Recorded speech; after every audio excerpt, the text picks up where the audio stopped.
Hora da Verdade, podcast do portal RMS News, transmitido em tempo real na TV Stream do portal, no YouTube, Facebook e Instagram, cortes disponíveis no TikTok e Spotify. Jornalismo profissional para você conectado na internet.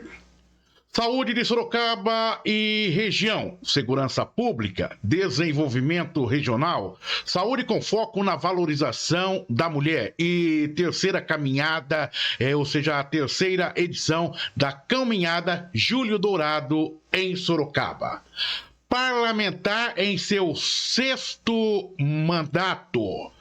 Atualmente, ela é membro da Comissão de Defesa dos Direitos das Mulheres, dos direitos às pessoas com deficiência, de relações internacionais e de turismo na ALESP, Assembleia Legislativa do Estado de São Paulo.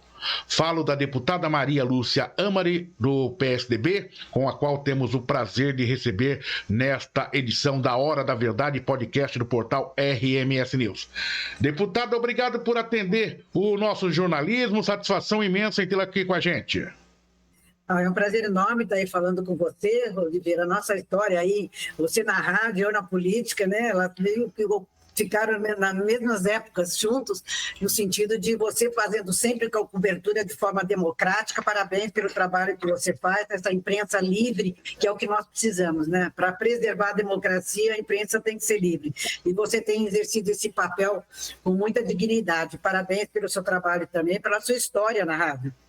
Obrigado, deputada, pelo carinho, por ter acompanhado sempre a nossa carreira e, como a deputada disse, nós acompanhando a deputada também, isso nos faz ter uma linha respeitosa, né, de fala, de amizade, e isso é muito importante. Deputada, eu vou iniciar essa nossa conversa perguntando para a deputada sobre o sistema de saúde em Sorocaba. Isso tudo dentro do contexto do seu mandato, né? Como que a visão da deputada. Como que a deputada vem acompanhando esse cenário dentro desse contexto da saúde no município de Sorocaba?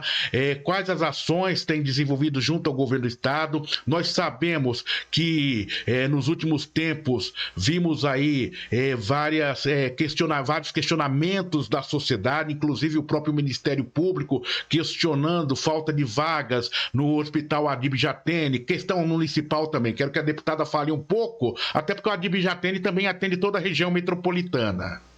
Eu vejo hoje a saúde com uma preocupação com relação a várias situações que estão acontecendo, né? Eu sempre falo que quando a corrupção é na saúde, é como se você estivesse matando pessoas, porque elas acabam não tendo as mesmas oportunidades de serem cuidadas, de serem tratadas, então você está contribuindo para que as pessoas possam vir a óbito. Eu tenho feito a minha parte como obrigação, pelo meu compromisso com a população, que, como você falou, me elegeu por 6 vezes. Acompanhei já, desde a época do governo do Renato, quando nós fizemos aquele programa inédito do Médico da Família, eu tinha uma participação bastante ativa nisso. Acabei trabalhando muito para que o hospital regional o novo hospital fosse construído. Foram 6 anos de luta, com algumas dificuldades quando a empresa parou a obra e depois continuou. Então, me sinto também responsável por ter trazido um novo hospital regional, que tem mais de 90% de aprovação. Com relação a esses leitos, as pessoas, às vezes, de uma forma irresponsável, falam, não, tem que ativar os leitos. Tem que ativar os leitos. Mas, para ativar os leitos, tem que fazer o aditamento do contrato, porque ele estava previsto X leitos e, de repente, para aumentar o número de leitos, eles tinham esses leitos na Covid com verba específica da Covid, né? Então, não era uma verba que era dada normalmente, transferida pelo Estado de São Paulo. Recentemente, juntamente com o vereador Henri Arida e o padre Flávio, nós aumentamos em 44 leitos na Santa Casa, contribuímos também para a recepção da Santa Casa. Ela trata as pessoas, você não percebe que você está no SUS, você está no mesmo padrão de um sírio-libanês, de um Einstein, no sentido do acolhimento das pessoas com respeito, com dignidade.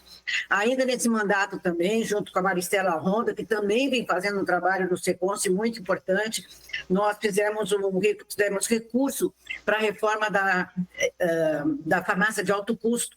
E, Oliveira, foi muito importante que as pessoas ficavam no sol, no vento, na chuva, e hoje elas estão...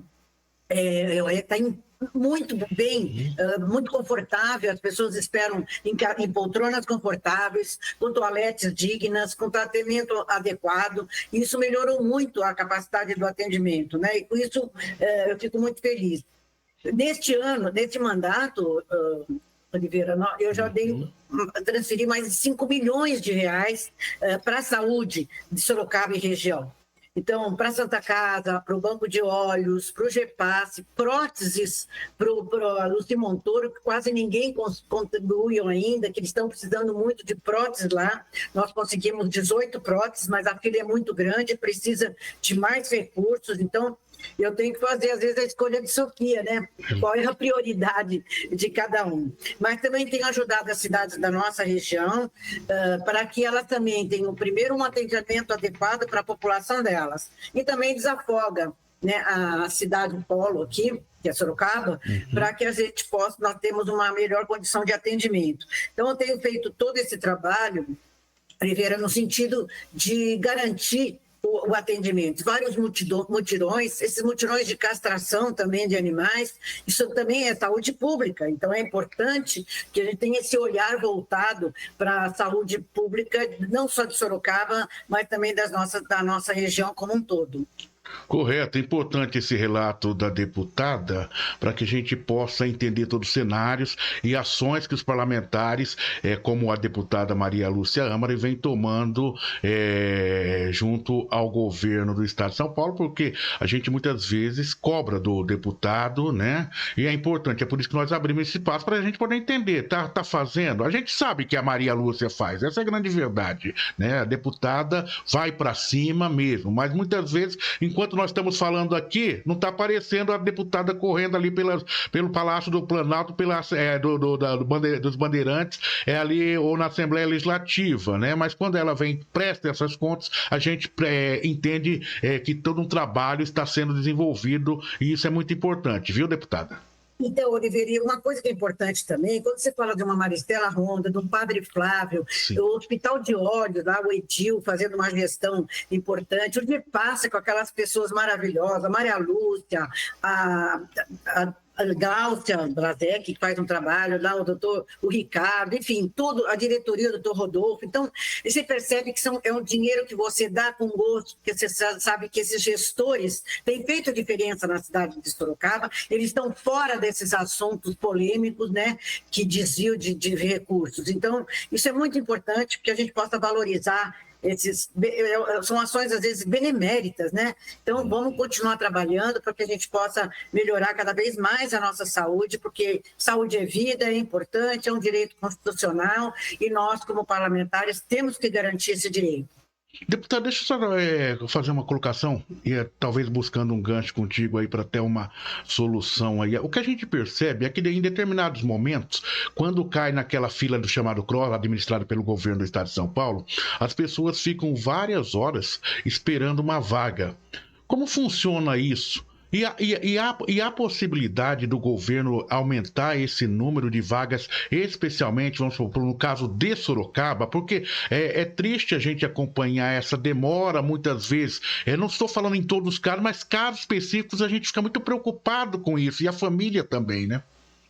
A questão da vaga cross é um problema seríssimo e grave, porque tem uma sequência, não tem nem como nós não somos médicos, nós não sabemos qual é a ordem de colocação de vagas, mas a gente percebe que são absolutamente insuficientes. As vagas também de bebês também, neonatal, nós temos muita dificuldade com relação a isso. E em momentos como o Brasil está num momento difícil, né, muitas empresas, muitos funcionários perdem o seu emprego, perdem o seu convênio, e aí sobrecarrega a rede pública, e aí nós precisamos de mais recursos para atendimento dessa população. Então, as vagas cross são absolutamente insuficientes, né? Muitas vezes tem que transferir para outra cidade, longe da família, onde a família não pode visitar, e a gente passou por isso na Covid, né? Mas vieram recursos. Então, o que a gente percebe, para concluir a questão da saúde, o problema não é recurso, é gestão. Se você vê que tudo que está acontecendo e você vê a corrupção correndo solta no país, em várias cidades, em vários estados, você percebe que dinheiro tem. Não tem, o que tem é gestores irresponsáveis que fazem com que a saúde fique cada vez mais precária. Não tem nem dúvida, viu, deputado? Não tem nem dúvida. Mas são tantos problemas que nós vamos passando para outros setores aqui também. Vamos falar da segurança pública. E de vez em quando eu vou dar uma cutucada, uma cobrada no governo do estado nessas nossas conversas aqui. E você vai entender o porquê. Outra questão que tem preocupado a população é a questão da segurança pública. Aliás, tempos atrás eu conversei com o prefeito o Guto Isa, da cidade de São Roque, ele me disse: Oliveira, hoje em muitas pesquisas que nós fazemos, muitas vezes aparece em primeiro lugar a preocupação da sociedade com a segurança pública e não com a saúde. Ele falou, inclusive, eu vou conversar com o governador. E são 6 meses atrás. Agora, desculpe, então, dentro desse contexto, deputada, mas eu tenho que pontuar também essa questão. O atual governo, na campanha eleitoral, fez sérias críticas ao governo anterior, do seu partido e do seu grupo político, dizendo que estava tudo errado, que não funcionava, né? Estava tudo errado, mas Tarcísio e seu grupo ia resolver tudo se ganhasse as eleições. Ganharam a eleição. Entretanto, já há pouco mais de um ano para o término do atual governo, não é este o sentimento da população. O governo apresenta índice de redução em determinadas áreas de crimes, mas a população ela acaba não sentindo, tendo esse sentimento, está insegura e com medo. Eu te pergunto, feito esta colocação, como a deputada tem acompanhado esta questão da segurança pública em nossa região e quais ações do seu mandato tem desenvolvido? Não é porque eu sempre fui do PSDB, que eu vou dizer aqui, mas eu vou defender o Rodrigo Garcia, que terminou esse último governo, fez uma gestão fantástica, todos os prefeitos ficaram muito felizes. Teve aquela questão da polarização, então nós acreditamos que para São Paulo foi melhor ganhar o Tarcísio do que uma esquerda que poderia ser irresponsável com relação ao país. Mas o que eu preciso lembrar, que eu acabei não falando, nós trouxemos o Hospital do Câncer da Divina Misericórdia. Foi uma grande conquista com o Padre Flávio, uma luta de muitos anos, recursos que estão sendo mandados para cá, e que nós não tínhamos aqui na cidade. As pessoas se deslocavam para Barretos, Jaú e outras cidades e não tinham esse atendimento. E o Padre Flávio, ele fez o milagre da multiplicação. Hoje você passa na Santa Casa, é outra. Em termos estruturais, em termos de atendimento, em termos de acolhimento. Então, esses gestores nos honram muito, porque nós temos, graças a Deus, o trabalho deles. E esse Hospital do Câncer foi conquistado junto com o governador Rodrigo Garcia. Isso é um mérito dele. Ele veio no final de dezembro, né, do último ano, entregando esse Hospital do Câncer funcionando. Então, hoje, nós temos mais esse atendimento. Então, foram governos irresponsáveis, por isso foram sucessivas reeleições. O PSDB hoje está na situação que está, mas ele, durante todas as suas gestões, todos os governadores foram eleitos e reeleitos pela população.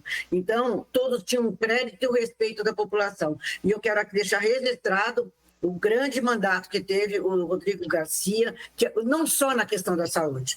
Estradas, ele deixou projetos prontos, deixou dinheiro em caixa, foi um governo irresponsável. Então, agora, claro, nós estamos agora trabalhando junto com o governador Tarcísio para que a gente possa ajudar o governo, né, no que for positivo, nós estamos juntos, nós temos uma independência, mas temos também a responsabilidade de votar naquilo que é importante.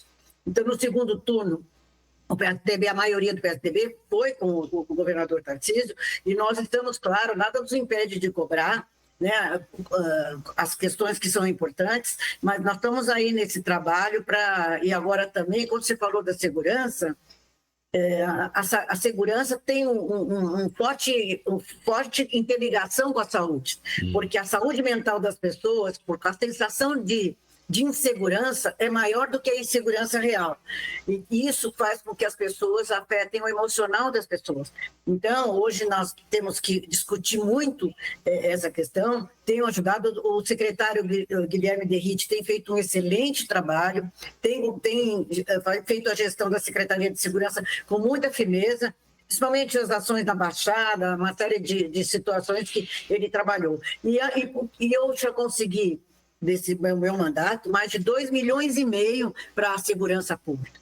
Para drones com leitura noturna, equipamentos, munição, fuzil, não só para as polícias, o Corpo de Bombeiros, BAEP, o Águia, os batalhões aqui de Sorocaba e também de Votorantim, o Corpo de Bombeiros, 2 carros, 2 veículos, motos. Então, todos esses equipamentos, no valor de 2,5 milhões, fazem com que a gente possa contribuir para a segurança, que nesse mandato eu foquei muito na questão de segurança. Como você mesmo falou, hoje a prioridade da população é a questão da segurança pública. Claro que a saúde é vida. Educação é importante, mas todo mundo sabe que é importante, é a base de uma nação, né? Mas hoje, qualquer pesquisa que você fala, foca na questão da segurança. Por isso, a minha preocupação de focar meus recursos de 2,5 milhões nessa questão toda, um absurdo, esses equipamentos os militares que às vezes não tem nem como trocar o uniforme de um para o outro, por conta de não terem um número suficiente, porque o orçamento ainda é insuficiente para atendimento da demanda. Não tem nem dúvida. E quando nós estamos querendo discutir, porque toda a sociedade quer discutir essas questões, né? Eu conversei, nós discutimos aqui, como a deputada disse, é um espaço democrático. Eu conversei dias atrás com um capitão hoje já coronel. Nós conhecemos lá como tenente, né, deputada? E seguiu toda uma carreira, assim como a deputada fez elogios aos gestores da saúde em Sorocaba, são pessoas conhecidas, são pessoas que a gente viu crescer, desenvolver a sua carreira profissional. É como o coronel Aro, né, comandante do CPI 7. Nós vimos ele ainda como aspirante, depois foi para tenente, chegando a capitão, hoje tenente-coronel. E eu conversava com ele aqui no portal e ele dizia realmente, foi o que eu coloquei na minha inicial, a redução na queda de índice de determinados crimes, homicídios, roubos e tudo mais, mas o problema maior é o aumento, e a estatística mostra isso, de furtos. E então ele até dizia, Oliveira, é muito triste a pessoa chegar em casa e ver a torneira levada, porque invadiu a sua privacidade. Aqui dali mexe com toda a estrutura da família. Então é justamente nesses quesitos que a gente coloca para que a gente possa ir trabalhando essa questão. Hoje eu conversei também a semana passada com o Toninho Beldi, empresário Toninho Beldi, que está implantando aqui em Sorocaba o Smart Sampa Sorocaba. E ele me dizendo, Oliveira, não vai ter espaço para bandido, porque se o cara chegar na cidade, ele vai ter que saber que ele passou no primeiro radar, ele vai ser rastreado por toda a cidade, né? Então a gente vê ações, mas a população precisa sentir essa segurança de que alguma coisa está sendo feita, como a deputada colocou aí, viu, deputada? Aliás, você tocou num assunto importante. Até os militares hoje, eles têm uma ligação muito forte também eu tenho procurado muito o contato com eles, tenho convivido bastante com os militares, do Corpo de Bombeiros, da Polícia Militar, do BAEP, do Águia, para que a gente possa ver o que a gente pode fazer mais para ajudar. E também são extremamente acessíveis, competentes e parceiros, né? Nós tivemos um problema em Votorantim, nós fizemos uma reunião lá no 40º com os comerciantes que estavam sendo vítimas de assaltos e vandalismo lá. Já imediatamente a reunião com os comerciantes, já tomaram medidas, várias medidas foram tomadas para minimizar, e a gente, nos últimos tempos, por hora, a gente não tem tido mais notícia desses ataques, principalmente nas lojas de moto da cidade de Votorantim. E quando eu falei da saúde, esqueci também de falar da doutora Cibele, né, também do Santa Lucinda, que tem feito também um trabalho muito importante. Então, quando as unidades, né, no caso, a Polícia Militar, os gestores de hospital, conversam com os políticos no sentido positivo, não negociatas, mas fazer conversa no sentido de o que podemos fazer mais para ajudar, esse é o nosso compromisso, essa é a nossa realidade. E eu tenho uma equipe muito competente, graças a Deus, que trabalham comigo, focado nisso, com muita responsabilidade, tocou o telefone, atende, mandou mensagem, responde. Eu acho que a gente tem que ter esse comportamento, que é o mínimo que a gente possa fazer pela confiança da população que depositou na gente. Tem sim, deputado. A sua equipe é muito eficiente, Luiz aí e outros, quando a gente é acionado, tem sempre muito prontos. Cada essa entrevista, você conseguir uma entrevista com um parlamentar, muitas vezes a assessoria atrapalha. no caso da deputada, sempre ajudou, viu? Aqui, a Silvia e o Luiz Paulo aqui.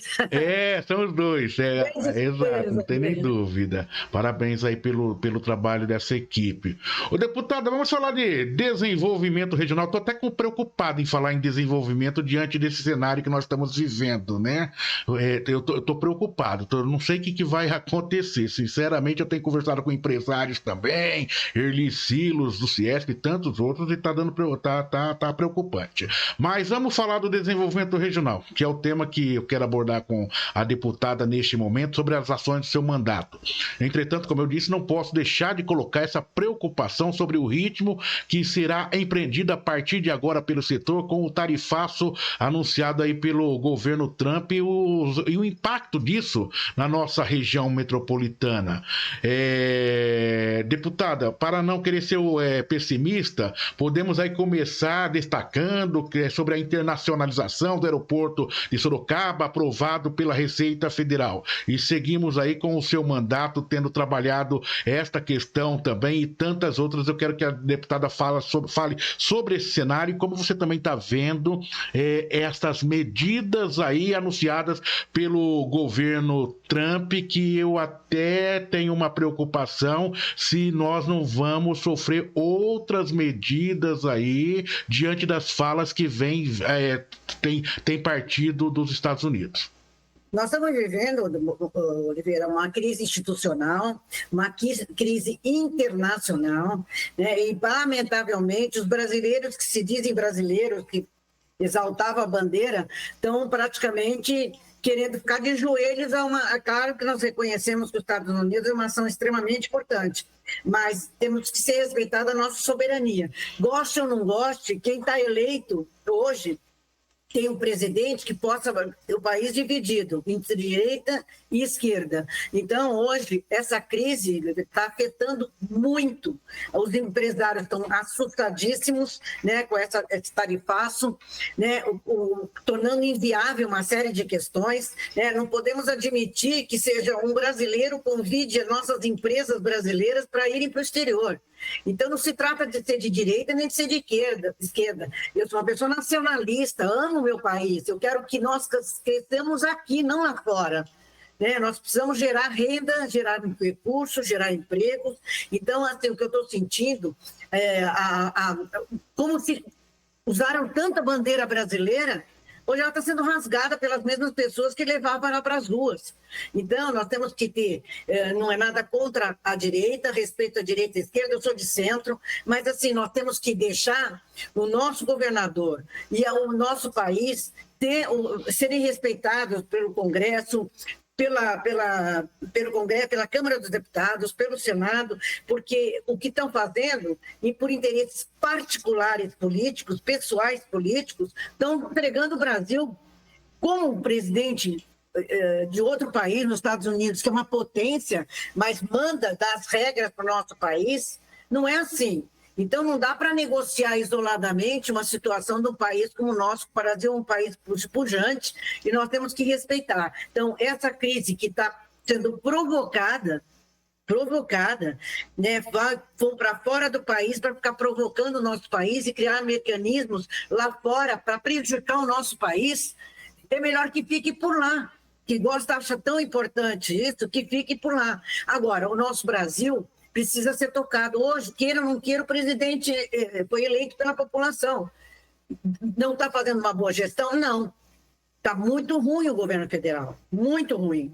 Só que assim, nós não podemos, em função disso, também entregar o nosso Brasil para nenhum país do mundo. Nós temos que trabalhar em parceria. Não tem ninguém, se percebeu que nós não temos nenhum líder hoje para conversar.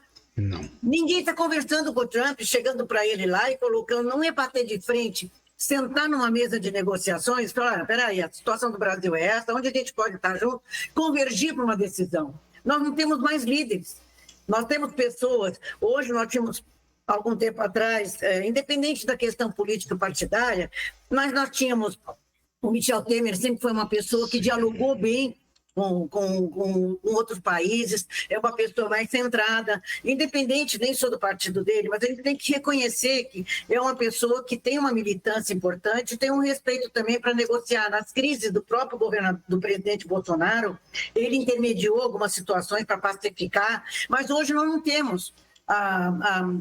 Mesmo o setor do Itamaraty, nós não temos um diálogo. Como é que um presidente taxa do nada 50%, né, nos colocou abaixo de outros países e não tem ninguém para discutir esse assunto? Ficam com briga política individual. E o nosso país parado, as empresas vão investir no Brasil, uma situação dessa que não tem segurança para investir? Não tem nem dúvida, deputada. Acho que é bom a gente ter essa visão da deputada parlamentar. Agora, só para a gente finalizar essa questão, nós que vivemos um período de desenvolvimento na nossa região, me lembra a época o governador Geraldo Alckmin vindo aqui para a duplicação da rodovia Raposo Tavares, ali no trecho entre Sorocaba e Itapetininga, falava que ali era um novo corredor, ou seja, que a nossa região é um novo corredor do desenvolvimento, e já anunciava ali a duplicação da Raposo Tavares até Ourinhos também, né? Já iniciando projetos, ou que era o que ele dizia. E agora, diante desses cenários que temos, a deputada vê ainda que continuaremos nesse ritmo ou poderemos ter uma retração? Porque eu estou preocupado, deputado, estou muito preocupado. Eu não estou vendo, eu creio que esse desserviço prestado por esse grupo no exterior poderá nos trazer um atraso aí de 10 anos, aí não sendo especialista. Se for concretizado, no mínimo, eu penso dessa forma. Eu acho que, primeiro, o próprio governador Tarcísio está sendo desrespeitado. Ele governa o maior estado da federação, que é São Paulo. Ele está sendo desrespeitado como se ele fosse subalterno a alguém. Ele foi eleito pelo processo democrático do Brasil. Queira ou não queira, ele é o nosso governador com legitimidade para defender o nosso estado de São Paulo, que é o maior estado da federação. Tudo que acontecer em São Paulo acaba repercutindo nos outros estados. E o vice-presidente Geraldo Alckmin, também independente de questão ideológica, é uma pessoa extremamente preparada, foi governador por várias vezes, eleito e reeleito, teve uma convivência com Mário Covas, que foi o maior líder, um dos maiores líderes desse país, e ele é uma pessoa equilibrada. Eu acho que ele está com a competência certa, eu acho que a melhor pessoa para sentar lá fora para conversar realmente é o vice-presidente Geraldo Alckmin. O nosso presidente, ela pode ter legitimidade, mas não tem habilidade para conversar, e bater de frente não é o melhor, porque nós não temos a força suficiente. O diálogo em qualquer situação, no município, no estado, internacionalmente, sem diálogo as coisas não progredem. Vamos sentar e conversar, não vamos ficar nem de joelhos e nem bater de frente. Eu acho que dialogar, eu acho que está nas mãos da pessoa certa.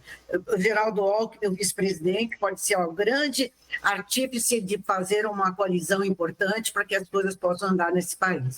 Deputada, nós temos 2 assuntos aqui para concluir. A deputada coordena na Assembleia Legislativa 3 frentes parlamentares de empoderamento da mulher, de enfrentamento a HIV/AIDS, a hepatites virais e de doenças raras. Então vamos falar sobre as ações do seu mandato relacionadas à valorização da mulher dentro desse contexto. Nós temos feito um grande trabalho. Uma das frentes que você falou, que é importante, que é da frente das doenças raras, até é importante lembrar o caso do menino Arthur, aqui de Sorocaba, que é o filho do Jô e do Josias e da Natália, e nós estamos acompanhando.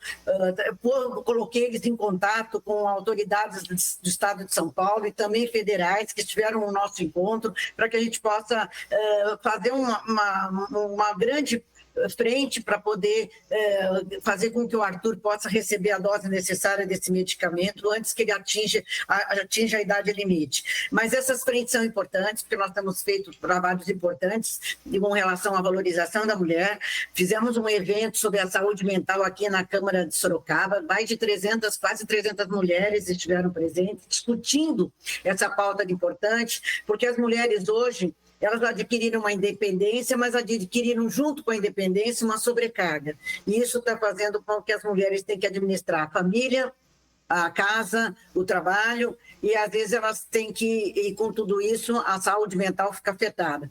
Temos um trabalho muito forte na questão do empreendedorismo, fizemos um trabalho lá na região do Éden, e do Cajuru, lá com mulheres junto ao SEBRAE, para capacitar essas mulheres, 35 mulheres que foram diplomadas, que saem com uma perspectiva de vida e já com um currículo, porque elas fizeram um curso onde é cuidado a autoestima, a valorização da mulher e também uma profissionalização para que ela possa ter a sua independência financeira, porque a violência das mulheres ela atinge um nível muito alto e muitas vezes as mulheres não conseguem se libertar desse jugo por conta da questão econômica. Então, é importante que a gente possa cada vez mais garantimos o acesso das nossas mulheres. Eu, como mulher, no 6º mandato, eu tenho feito tudo possível para trazer as mulheres juntos. Eu tenho sido a voz delas, mas eu quero que elas adquiram voz com essa participação nossa, para que as mulheres realmente tenham encorajamento para enfrentar o dia a dia da sua luta. Deputada, para finalizar, vamos falar sobre a terceira caminhada. Eu sei que você deu um riso aí, Júlio Dourado, mas deixa eu dar a minha pitada também nessa história aqui, viu? A caminhada é maravilhosa, tá? Você vai falar sobre ela, mas deixa eu dar uma cutucada aqui. Entretanto, deixa eu pontuar aí e demonstrar minha indignação com o poder público sobre a construção da Clínica Pública Veterinária, do programa estadual Meu Pet. Um prédio lindo na Zona Norte, iniciou no governo passado, diziam que faltavam alguns equipamentos, era questão de meses para o atual governo, o governo eleito, inaugurar. Dias atrás veio uma matéria que está o governo estadual jogando responsabilidade para o governo municipal e vice-versa. Entretanto, teremos a terceira caminhada, o Júlio Dourado. Só está faltando os cães irem para a porta da clínica para protestarem, deputada, cobrando a abertura. Vamos levar. Eu acho que deveria levar, viu? Vai ganhar repercussão. Fala um pouquinho sobre esse momento pra gente. Em primeiro lugar, primeiro eu quero agradecer ao prefeito Manga, porque no mesmo momento em que eu liguei para ele, falei, prefeito, nós temos 10 clínicas para o estado de São Paulo e estou brigando e disputando com uma outra cidade de outra região. Eu quero trazer para a nossa região. Tudo bem, você topa conseguir uma área? Ele imediatamente conseguiu essa área. A parte da prefeitura está sendo feita, tenho conversado bastante com a Samira, o problema agora é com o Estado. O Estado está com muita... A empresa construtora teve que cometer alguns erros na construção, né, que estão tendo que ser revistos, refeitos. Então, isso tem atrasado muito. Estou cobrando o governo do Estado, porque, na verdade, nós estamos já praticamente há 2 anos, já era para ter sido inaugurada no ano passado. Então, isso está atrasando bastante. Eu espero que parece que há uma pré-avaliação de que talvez no mês de setembro ela possa, preciso conversar com o prefeito para saber, mas eu estou sempre entrando em contato com o prefeito, através da Samira, para que a gente possa ver o que está faltando para inaugurar, né?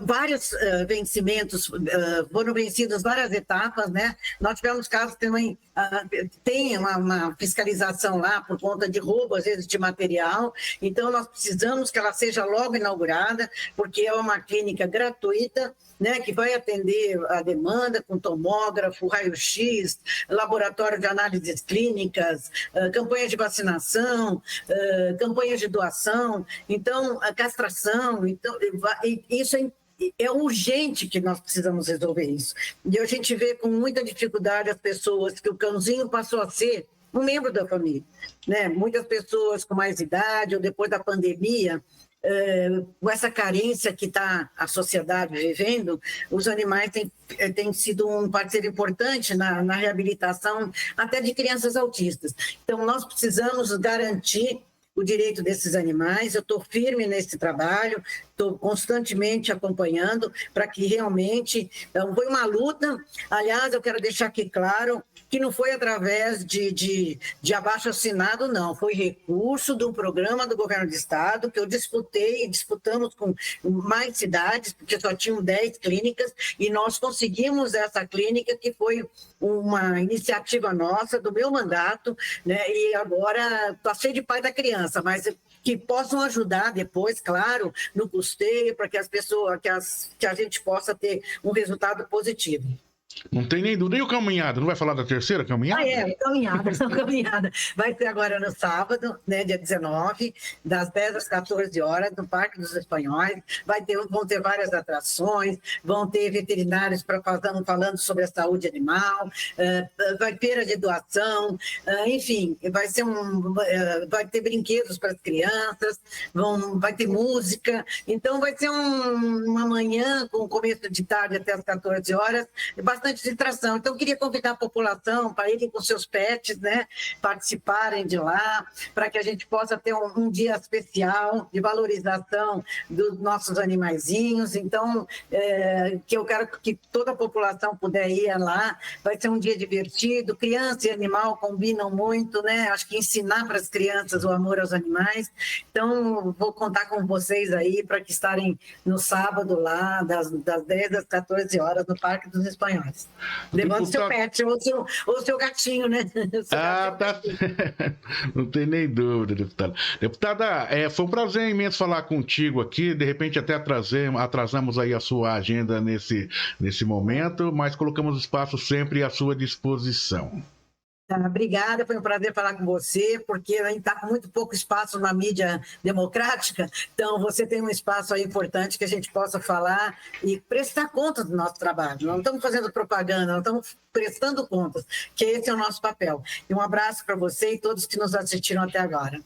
Agradecidos nós, deputada Maria Lúcia Amari, conversando conosco aqui no portal RMS News, falando sobre as suas ações na Assembleia Legislativa do Estado de São Paulo, com foco na região metropolitana. Hora da Verdade, podcast do portal RMS News, transmitido em tempo real na TV Stream do portal, no YouTube, Facebook, Instagram. Cortes disponíveis no TikTok, Spotify. Jornalismo profissional para você conectado na internet.